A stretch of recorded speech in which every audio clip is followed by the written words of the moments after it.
Algebraic factorise कैसे किया जाता है आज हम वो देखेंगे।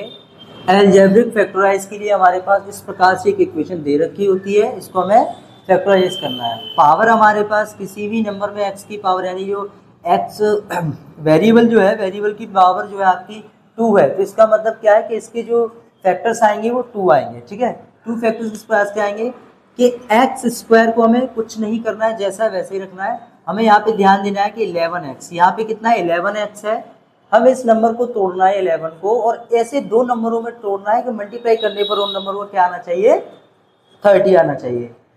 11 को दो ऐसे नंबरों पे तोड़ना है जिसको प्लस करने पर 11 आ जाए, और दो नंबरों को, उन्हीं नंबर को अगर हम मल्टीप्लाई करें तो क्या आ जाए, 30 आ जाए। जैसे मान के चलिए 11 को हम क्या लिख सकते हैं 10, और दूसरा क्या लिख सकते हैं 1, तो क्या इसका कितना आएगा हमारे पास 10 प्लस 1 इज इक्वल टू कितना आ जाएगा 11 आ जाएगा। लेकिन मल्टीप्लाई करने पर 30 भी आना चाहिए, तो मल्टीप्लाई करने पर कितना आ रहा है 10 आ रहा है, तो ये तो हो नहीं सकता।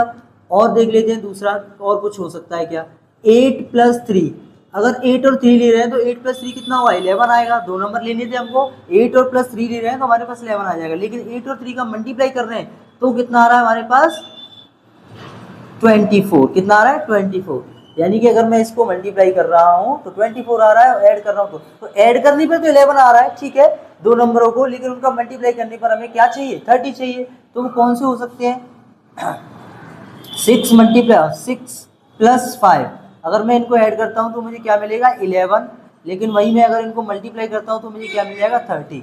यानी कि ऐसे दो नंबर जिनका प्लस करने पर 11 आ जाए और उनका मल्टीप्लाई करने पर कितना आ जाए 30 आ जाए, तो वो दो नंबर मेरे पास कौन से होंगे बेटा 6 प्लस 5।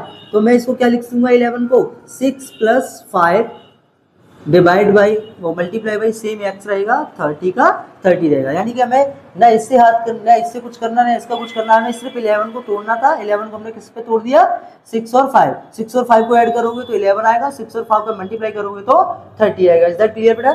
अब हमें क्या करना है एक्स स्क्वायर प्लस ये हो जाएगा हमारे पास 6x, क्योंकि x का मल्टीप्लाई करेंगे, प्लस इसका मल्टीप्लाई 5 से करोगे तो कितना आ जाएगा 5x इज इक्वल टू 30। अभी हमें क्या करना है इन दोनों में से अलग अलग करके कॉमन लेना है। कॉमन लेना, कॉमन क्या होता है बेटा कि वो नंबर जो सेम नंबर इसमें भी हो और इसमें भी हो। तो क्या हमारे पास x कॉमन है, वेरी गुड बेटा, x कॉमन है, x निकाल देंगे। यहाँ पे 2x थी, एक x निकल गई तो कितनी x रह जाएगी 1x। कॉमन का मतलब क्या होता है कि दोनों नंबरों में ऐसा नंबर सेम नंबर होना, तो हमने x को बाहर निकाल दिया, इसमें 2 थी, यहाँ बचा इसमें x एक ही है वो भी निकल गई, तो प्लस क्या रह जाएगा ओनली 6 रह जाएगा, प्लस लगा दिया। यहाँ से कॉमन क्या आ सकता है x तो आ नहीं सकता क्योंकि x इधर है इधर है नहीं है, तो हम क्या